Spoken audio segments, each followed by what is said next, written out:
Did you know that the creeper didn't kill Darry on the night that he took him? Do you know why?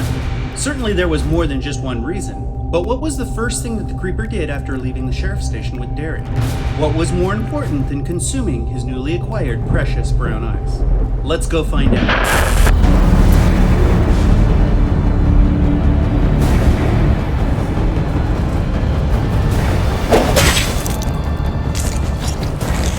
When we pick up the story at day 22, or the third movie, the first thing we remember is that the creeper drove up to the sheriff's station, but that he flew away from there with Darry in his arms. We aren't exactly sure why the creeper left his truck behind that night, but we can surmise it's because the entire sheriff's station was focused on him. Now, we will never understand why the sheriffs didn't open fire. They had the shot. And quite frankly, we're really surprised that the creeper stuck around to chat as long as he did. He needed to get away quickly. He had what he came for, and surely he didn't need a complicated car chase on his hands. It was much easier to exit by quickly flying away than it was to drive. There is another factor to consider when trying to understand this decision. The creeper can retrieve his truck with ease. He isn't concerned about leaving it at the sheriff's station because it is well armed with a lot of traps, and getting the truck back is very easy for the creeper. So why not take the easy exit and then just retrieve his truck at a later time when he's regained the element of surprise? So the creeper made his decision, took what he wanted, and left before suffering injury. But what did he do after his grand exit? That's what we're going to look at today, and it's very interesting.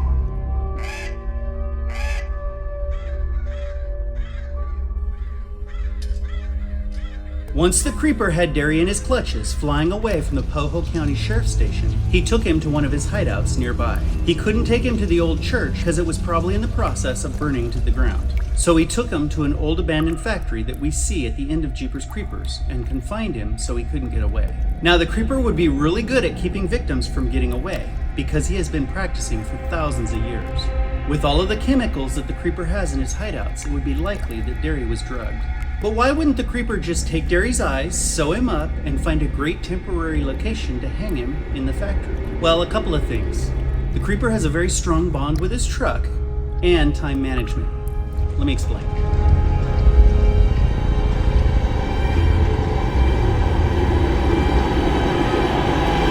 The creeper knew exactly where his truck was, and he wanted it back. Considering his powers, he may have been able to easily identify its location at a later time also.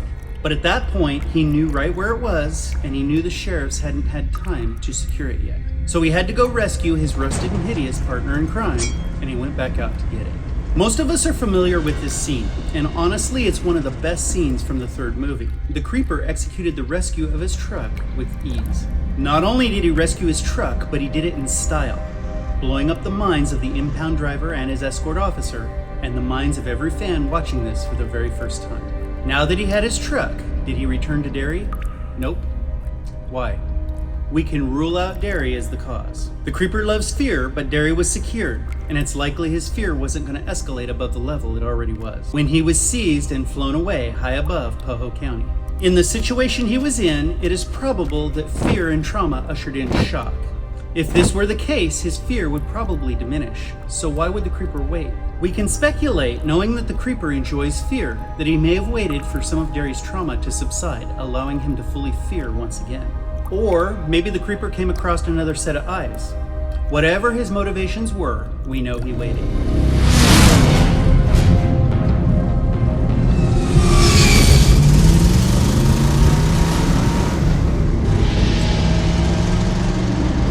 Let's pause and take a look at our timeline. We know when the troopers were escorting Trish and Darry out to the old church that it was early evening. They went into the diner when it was light, and they left when it was dark. After that, the troopers were attacked, and we spent some time at the cat lady's house, taking us maybe to around 10 p.m. or so. We don't know how long it took Trish and Darry to get to the sheriff's station, but certainly quite a bit of time passed. Processing reports wouldn't be fast either, and then Giselle paid the kids a visit at the sheriff's station as well. We would estimate the creeper attacked the sheriff's station around midnight, making his departure sometime before 1 a.m. Once he and Darry arrived at the factory and Darry was secured, another hour could easily have passed. Because he wasn't planning on burning down the old church, we can assume it took several more hours to set up his temporary new lair at the factory. So for the purposes of our timeline, this could take us into early morning, right before sunup. The creeper was probably finishing up with Derry and taking care of his factory about the time Galen was visiting her deceased son on the hill, taking us into the early morning hours of day 22. But he didn't kill Derry yet. How do we know? Check this out. Take a look at the introduction to the factory. On the outside, things seem very calm, but on the inside, things are far from calm. As we descend into the old factory, we can hear Darry screaming down in the dark somewhere, screaming the last scream he will ever scream.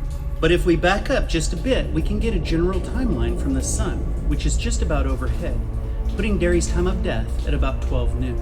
So we have more time to kill, pun intended, before we get to Darry's death. But what is the creeper doing until then? We don't know everything he's doing, but let's investigate.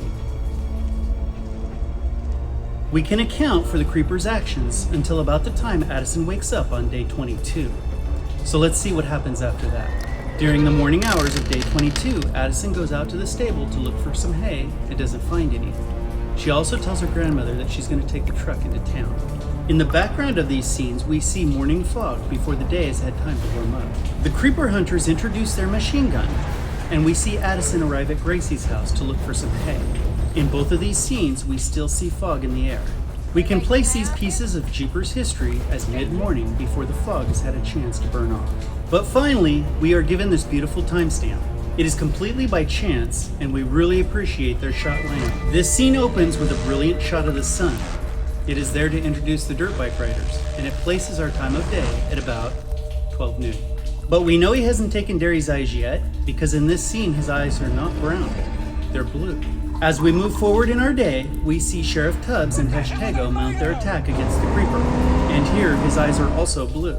As a matter of fact, we discover that the creeper has blue eyes through the entirety of day 22. The last good image we have of the creeper's eyes on this day are when he attacks Addison in the back of his truck. It is now nighttime, and lo and behold, his eyes are blue. So we must make the assumption that the creeper fed on someone else with blue eyes early on day 22. It can't be this guy because his eyes are brown. But what this also means is that poor Darry is still alive for all of day 22, the entirety of the third movie. It means he's alive for 24 more hours, roped and bound in the creeper's new temporary factory lair. He may or may not be conscious, but he is definitely still alive. How do we know? Because remember, he screams right before he dies. It is now dark on day 22. So, for the purposes of our timeline study, we can jump forward to the last day. Day 23. The second movie opens up on day 22 just for the introduction. This means poor little Billy Taggart died about the time Addison was looking for hay for Rocket. So we move forward to the bus being passed by the pest control guy. Now the sun moves around in the sky a little bit like it often does in movies, but we can put the time of day here at about 10 or 11 a.m. Shortly thereafter, look at this. We get another beautiful timestamp courtesy of the Jeepers franchise.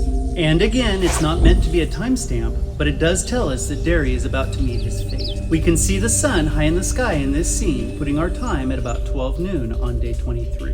The creeper is in the area somewhere nearby, but we believe Darry lost his life right after the creeper left this area.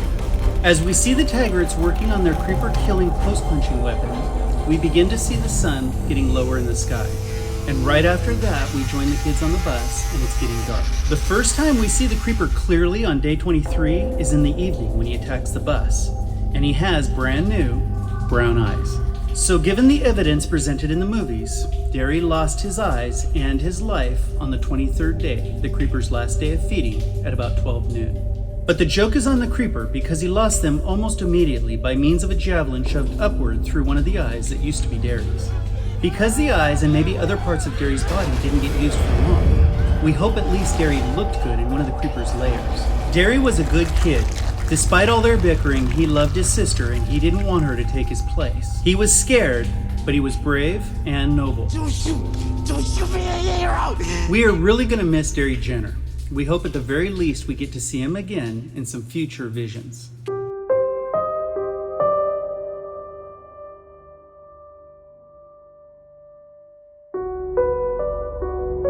Well, we sincerely hope you enjoyed today's video.